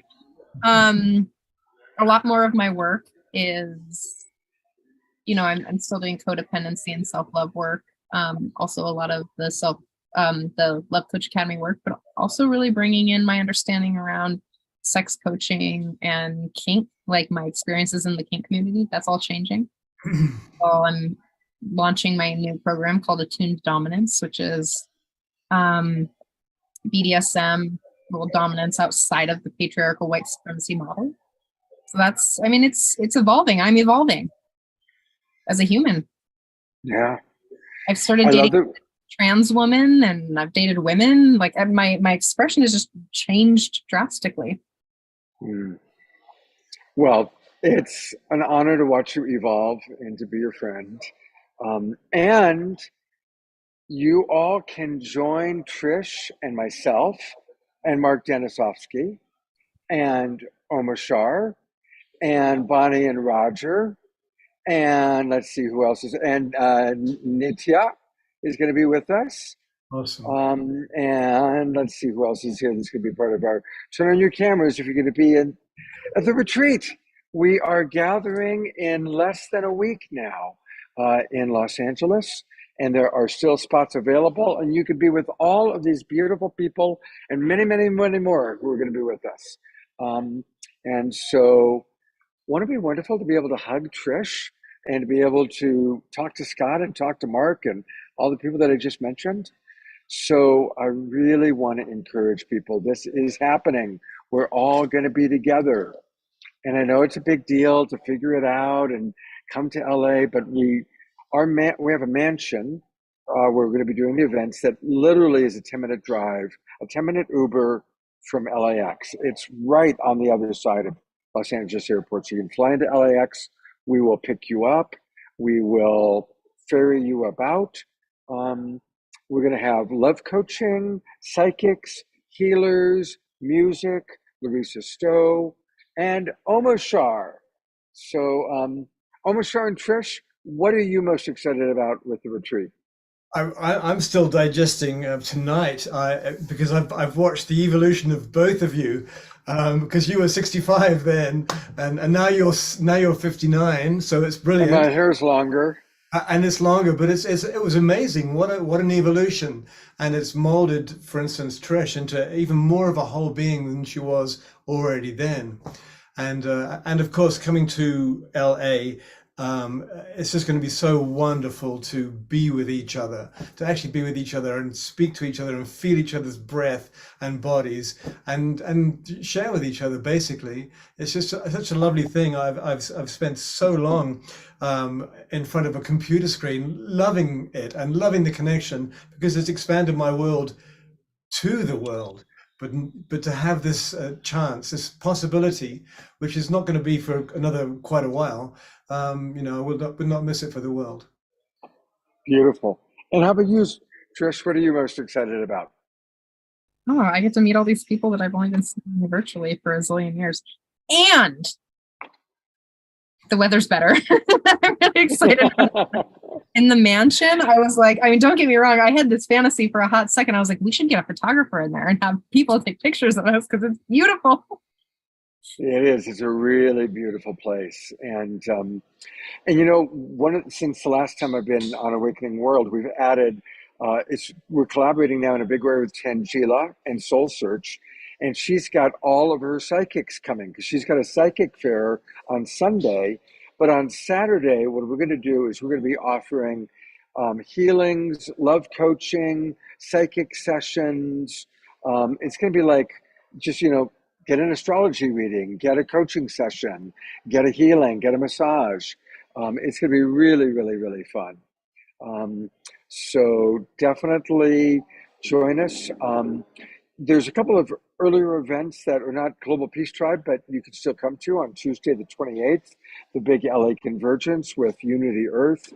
Wednesday, the 29th, we're going out to Patwa and Antoinette's land, doing a land blessing, and then doing a big event on the beach. And then our retreat starts on Thursday, the 30th. Connie and Andrew, Wowza, and Maureen are all going to be with us. It's going to be a really, really amazing week. So please still join us. Dia just wrote, this show is the single most meaningful and helpful of the hundreds of meaningful and helpful shows over the years. Maximum gratitude from Dia. Very cool. Thank you, Dia. We knew we were going to play a replay today, and this is the one we chose because I picked out 5. I gave them to Omashar. Omashar picked this one, which is perfect because I really wanted Trish to be happy. So thank you, Trish and Omashar, for starting the show off without me and doing such a wonderful job. It's great to know that, those guys can handle it. So thank you so much. And Trish has homework, so we're going to let Trish go to homework. It's midterms. Oh my gosh. We're going to turn it over to Omashar for a closing song. And get up and dance and move, everybody. So thank you, Trish. Love you, sweetheart.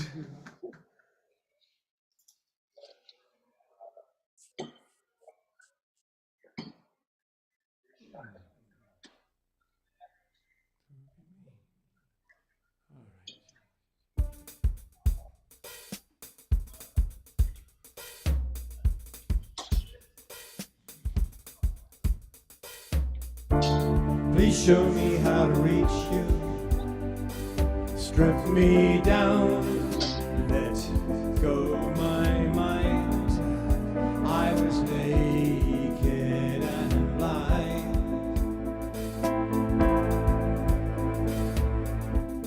I'm finding it harder holding on to what's gone.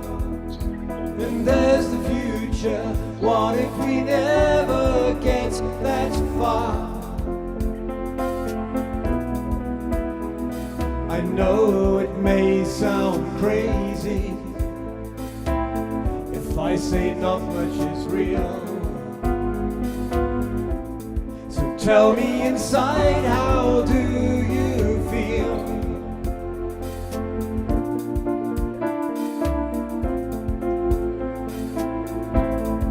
This is the time to break the mold of the old and dysfunctional way we have lived our lives so far.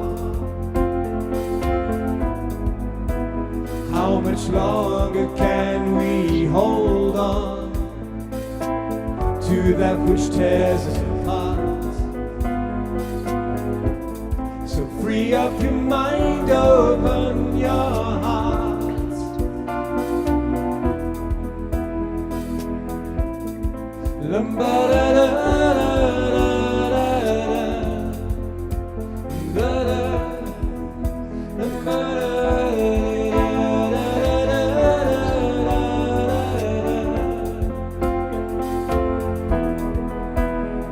No longer can we hold on to that which tears us apart.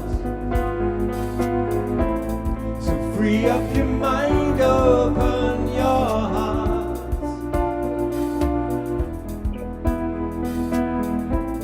And finally free from self-disguise, I rise from the ashes of the me I used to know.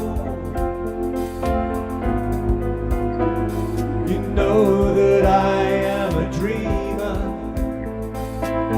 and I would like you to see that I am dreaming a new reality.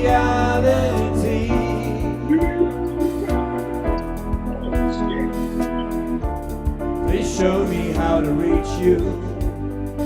Strip me down, let go my mind. I was naked and blind.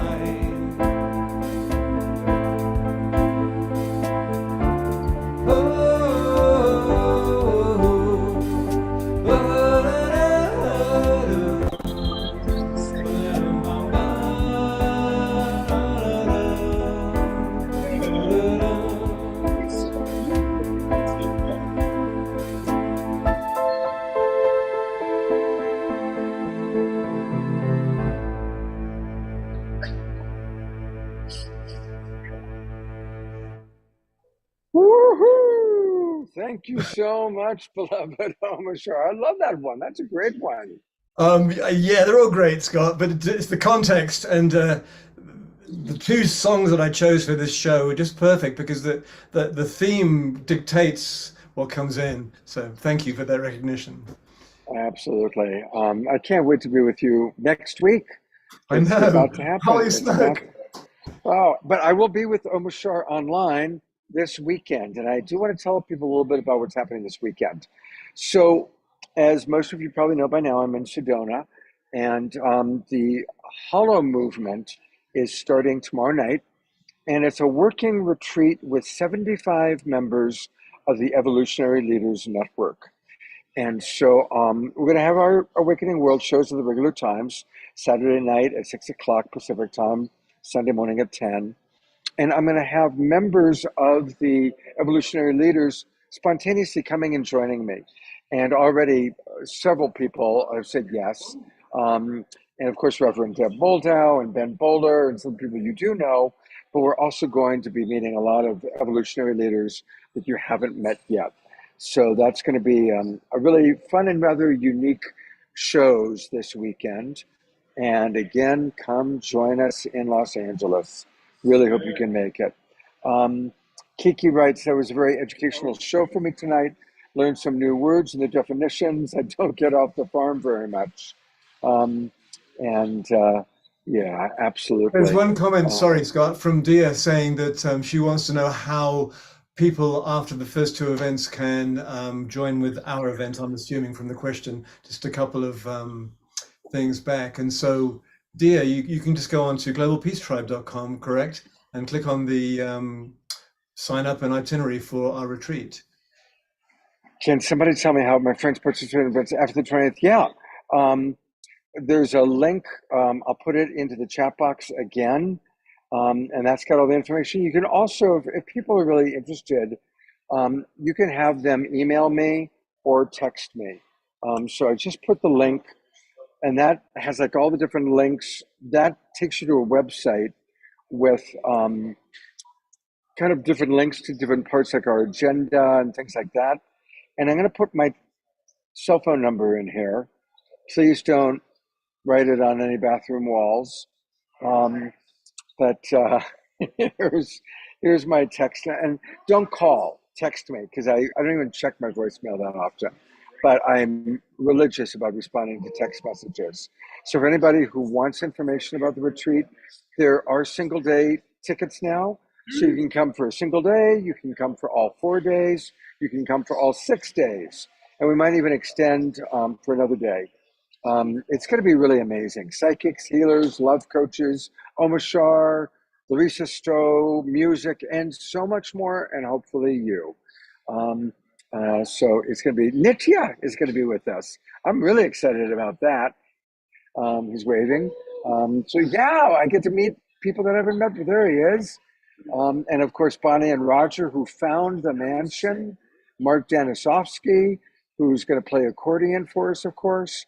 And Connie and Eric. Who have I missed? Have I missed anybody? No. So anyway, join us. I'll see you this weekend on the Awakening World. Much love to each and every one of you, and have a beautiful evening, everybody. I'm going to go to a gallery view one last time, so you can all wave goodbye. Take care, everybody. We'll see you soon. Good night.